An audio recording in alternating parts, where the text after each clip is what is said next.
Welcome back. This is another video about Dendrobium moniliforme, care and how I pot them up, how I water, fertilize, all that stuff. This video was requested from a subscriber, Melanie, so thank you for all the great questions, and we're going to get into it. For cleaning the pots, it's really simple. I just take some hydrogen peroxide. This is 3%. I don't know what the percentages are in your country, but that's what it is here. And I just take a paper towel, and usually I am wearing gloves because hydrogen peroxide will dry out your hands. But since I'm filming, we'll just use it and be careful with touching this. So this is a paper towel. And over time, as you wet the pots, clay is porous, and for some reason algae just likes to grow on them. You're gonna see green stuff growing that kind of looks like matcha powder, but it kind of smells bad. And it'll be around where the sun reaches the pot, because you can see where it is usually hidden by the plastic. There's nothing growing there. So just take the hydrogen peroxide and wipe the pot. You're going to see some bubbling because that's just a chemical reaction. And I just keep doing this until the whole pot's pretty clear of the green stuff, and then I wait for it to dry before putting it back in the pot. I do this regularly enough where my collection is not nasty looking. As you can see, I upkeep the pots pretty well. I'm probably doing this in the warmer months once every few weeks. It's kind of like, you just procrastinate, you don't want to get around to it. But my older pots usually are the ones that have more problems because I think over time they become a little bit more messed up, I guess. And this is my first Neofinetia, which is the Tamakongo, which means this pot is the oldest Neofinetia pot that I own. So this one has like some dark spots where you can't wipe it off. I don't know what that is. I mean, like it could be mold or something, right? But I just wipe until the green stuff is off, and then I leave it alone. So usually you're going to want to get the sides, under the lip, and also around the sides. And usually like in between I use Q-tips instead of this to get the rest of the algae out. You're not going to see any algae inside because that's not where sunlight hits, or at least I don't think it's inside. But that's how I clean my Neofinetia or clay pots in general. The type of moss that I use is mostly 3A.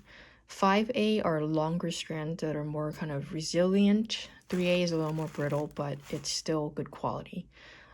There will be 3A moss out there that will be 3A, but the quality is not going to be there.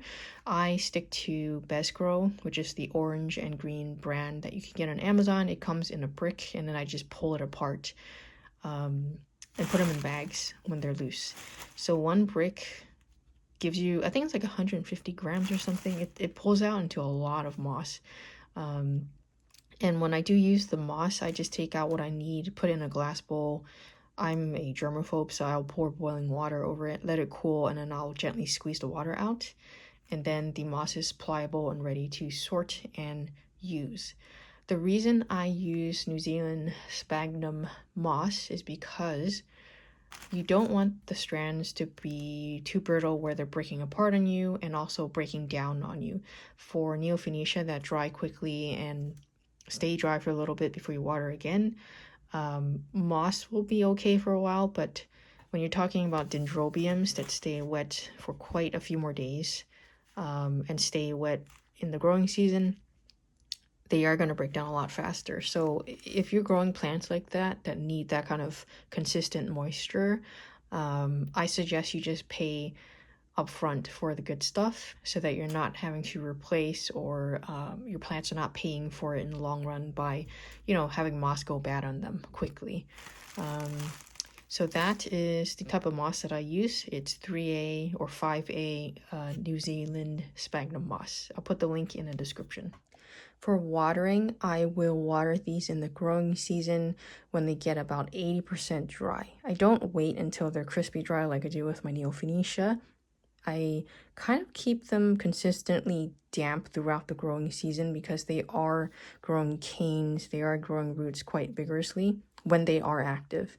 In the winter time, you're not doing that. You're going to want to hold back and give them kind of a dry winter rest, but you're still watering because you don't want those roots to desiccate. There's a lot of contradicting information online about this, so I suggest you just Google and decide for yourself. For my environment, it doesn't get to the point of where it's freezing, so I think that affects the whole, do you hold water off or not? We might revisit this in the actual winter, but at least for now it's summer. And I'll say that I do water these when it gets 80% dry. And what that means is maybe the inside of the moss is still kind of a little bit damp, and maybe it's completely dry on the outside. And then I'll go ahead and water again. So how I water from the side. I never water from the top. Like, this is for any plant, any orchid that is growing inside without a lot of ventilation or growing outside. You don't want to get water top down because it's going to get into crevices and then start rotting things. Now that's true for Phalaenopsis or Neofinetia. For these cane dendrobiums, the water just goes straight down, obviously, but it's the leaves you have to worry about, because if the droplets stay on the leaves and you're not getting all of that off and you put them by the window, the sunlight is going to burn your leaves. So usually I give them a good shake and then I dab them with some paper towels or something. And then I just spray them on the sides, let them drain in the shower, and then I put them back on their stands. In terms of fertilizer, so after I water them, if I'm fertilizing, I will use Repot Me, Feed Me, MSU Orchid Fertilizer. I use this for all my orchids and sometimes even my Dioscorea because I don't have any other fertilizer. I don't read instructions. I just play it safe all the time. And because these are actively growing lots of roots, lots of canes, I think it is good to regularly fertilize them in the growing season. So what I'll do is I'll take a takeout container. I have quite a lot of these. And I'll add like 3 or 5 drops in here, or a quarter of the tube maybe. And I'll just fill it up with water.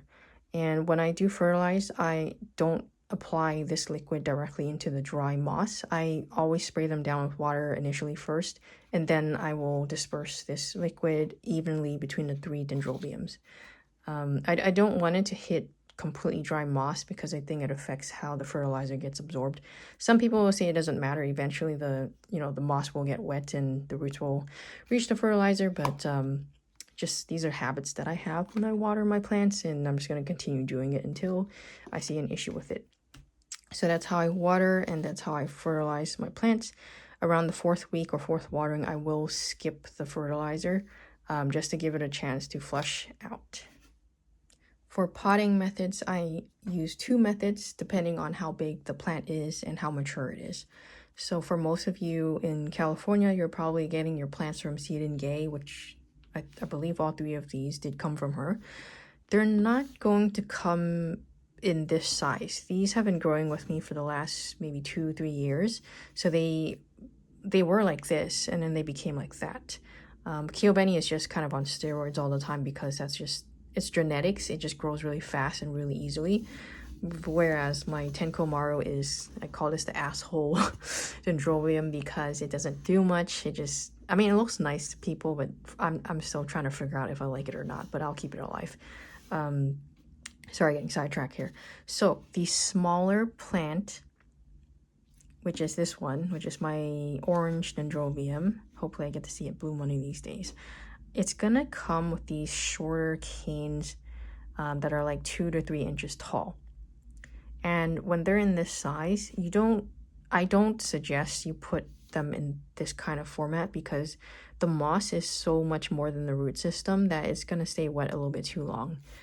So what I do is I grow them in these plastic Neofinetia pots, which are ideal because lots of ventilated sides, large hole in the bottom for the inside to kind of dry out and get some air contact.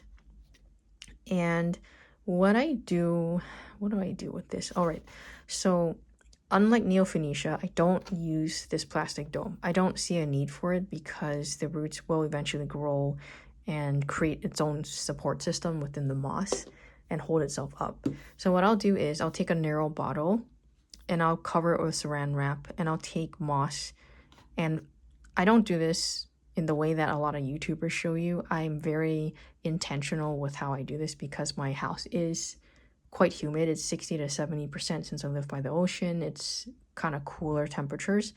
So I have to be way more careful with how much and how thick the moss is. So what I'll do is I'll take that 3A moss and I'll lay it into a even single layer of moss, and I'll take that layer and just kind of wrap it around the coated bottle, and I'll squeeze it dry. So it's wet moss. You put it over this and you squeeze the hell out of it until it kind of holds its shape a little bit. Then you'll take the plant itself. You'll kind of move the roots so that it's like, you know, spread out and even. You'll put it over this, and then you'll take the longer, nicer, solid looking strands of moss from your 3A pile. Use 5A if you have it, but I usually get away with using my 3A moss or the moss that it comes in from the vendor. And then I will take and drape an even, keyword here is even, layer of moss. You could do 1 or 2 strands at a time. Do not try to blanket wrap the whole thing, because that's how you end up with way too much moss. And I'll just take it and I'll wrap it from this side to that side and then this side to that side.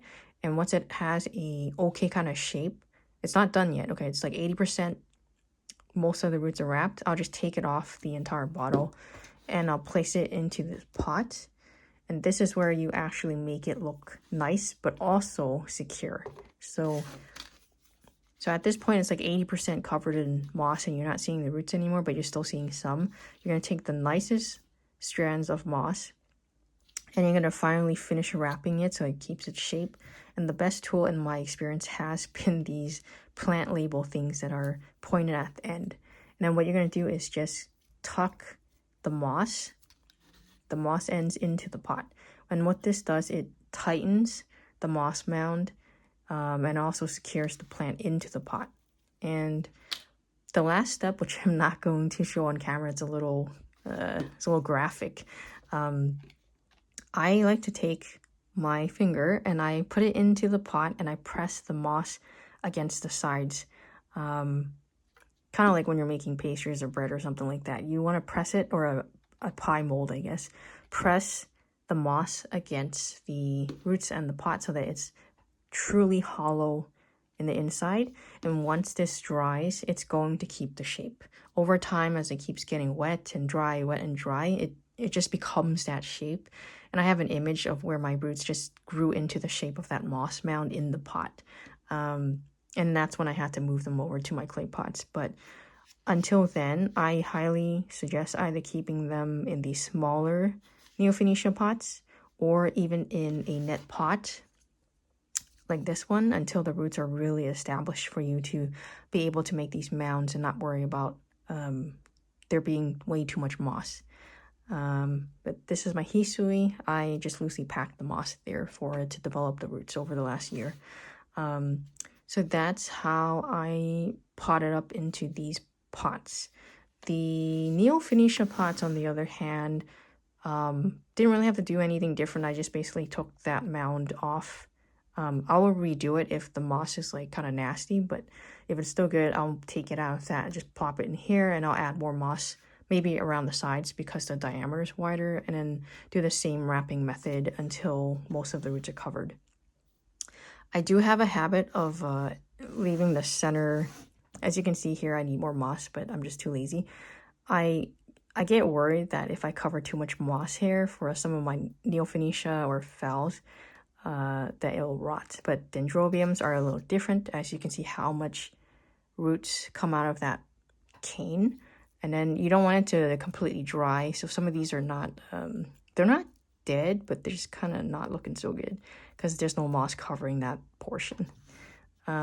Yeah, so that's how I pot my dendrobiums up in my house. For these, I keep them, I've never seen anyone do this online actually. I think maybe I'm the only one that markets myself doing this. I always put the clay pot on top of this. Because even though there's notches on the bottom of these pots, as you can see there, that's not enough air to, go up into the moss mound. In the wild, they're just hanging around in the trees, with lots of airflow. And so I thought, okay, let's elevate the bottom of this pot so that there's at least an inch where the air can actually go into the trumpet pot. That's the whole point of these pots, like Like, why go through all that trouble and not make sure air actually goes up? Sorry, just a little rant there. So that's how I pot up my dendrobium. For lighting, I believe these can take higher light than most of my Neofinetia. I don't know if that's actually true or not, but if this thing is blooming, it means it's happy, right? So for the summer months and the spring months, when it gets warm, I do just leave them. I don't put them directly on the windowsill because sometimes it gets really hot and probably 90 plus degrees. I will keep them half a foot away on these stands so that, you know, they're elevated. And this is the eastern window. So there's a lot of bright light in the morning and it gets kind of dark around 12 or something like that. In the winter, it's a different story. I move basically this entire table to grow lights because my thinking is that in the winter, the trees that these grow on, some of them might be deciduous, which means they lose their leaves. And that means that the light is now being more exposed, right? It's not getting covered by any tree leaves. So I am trying to mimic that same thing where there is a lot of light in winter. And, you know, Kyobeni's happy, but Kyobeni is always happy. This one, I definitely burned the hell out of this because I was testing the theory like, oh, they really like sun, kind of like Cattleya. Not true. So the leaves really bleached here. They haven't fallen off, which means it wasn't actually in the natural process of losing its leaves. So I think it was really just the sunlight. These are deciduous, so usually when they bloom, they will lose some leaves. And I'll find an example right here. There's a yellow leaf here on the cane where these buds are coming out. So eventually this will drop and that's totally normal. There is a cane here which lost all of its leaves because it has all these blooms on there. So that's normal, okay? So these are older canes. They lost their leaves. That's totally normal. These are just new canes. They have new leaves. This one is not normal, okay? This is me just being a psychopath and burning my dendrobium. But the new leaves that are emerging at the bottom here are green, which is good news. And also you see the kind of orange tinge. I think that's what happens when these are like different colors. Like this one, sometimes I'll see like kind of like, well, I mean, you see it right here. It's kind of like pinkish. And sometimes I'll see an orange tinge and I'm like, oh, is that indicative of the color of the flower or something? But, you know, I don't know. Because this one is yellow, but the flowers are white. Well, the two flowers that actually came out of this thing because it doesn't like to bloom. But when it does bloom, the flowers are so pretty and much larger than these. Since we're done talking about care, I just wanted to go and give a tour of my 3 plants and make some commentary. So Kyobeni is my most easily blooming dendrobium so far. The flowers are a little smaller, but there's a lot of them. And they smell like fabric softener to me, and I really love that smell. I don't like really floral kind of, I don't know how to explain it, but this really smells kind of like a musk, kind of like a powdery kind of smell. Not too much where it gives you a headache. And the leaves are dark green, it has the margin. You can even see some of the pink in the margin, which is kind of cool. And it actually gives me blooms twice a year, which is kind of weird, I guess. I don't know if the climate of San Francisco confuses my plants, but always get 2 flushes of blooms, one in the early spring and then one in the summertime, and always a lot of flowers. It's a great plant for beginners or for anyone that just wants a dendrobium. My second one is, well, I'm not fond of this one because it doesn't give me any flowers, but that might be my fault and not its own. It is a very yellow cane dendrobium. There's nothing wrong with it. People think that it has a sickness because it's yellow, but it's not. And I don't know what's going on. It always gives me these buds, and then it says, never mind. I'm just not going to open them. And then I'm going to look dead, and then you're going to wonder for months whether or not there's actually going to be a flower that comes out of them. So this year I'm going to leave them alone, because I read online somewhere say like, oh, they just look dead and eventually they'll form a flower. So it's very unfair for me to compare this to one of the easiest growing dendrobiums out there. So I'm gonna have some more faith this year and just wait it out and make sure it doesn't stay dry too long. My third one is my orange Dendrobium. I got this maybe last year from Satomi, and I wanted to collect different colored Dendrobiums. So we got orange, pink, and we got white. So these are my 3 plants, and I'll see you guys next time.